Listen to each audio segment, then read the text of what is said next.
Another big story tonight. People living in Hamburg are calling it a deadly part of the road.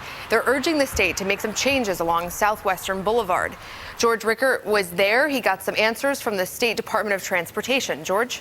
That's right. The state has been studying this for the past few months, and as they get closer to some conclusions, they heard tonight from a grieving family that is just trying to prevent another tragedy.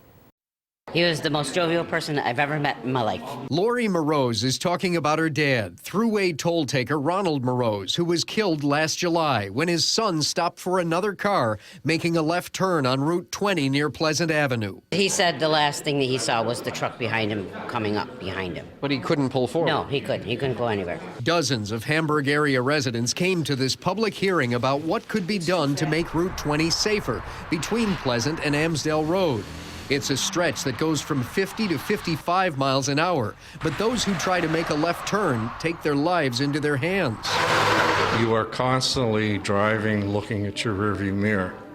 We've had situations where people realized that the driver behind them wasn't going to stop, so they just floored it and kept on going down Route 20. The State Department of Transportation has been studying this for the past few months. Our initial findings look like there could be some benefit from a center two-way left turn lane.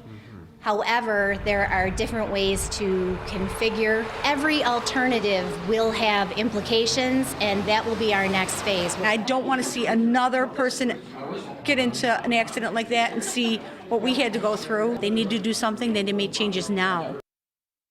Now, DOT officials say it could take 3 years if they have to acquire land to widen Route 20. But if they find that simply restriping the road so it has a left turn lane would work, that could start this summer.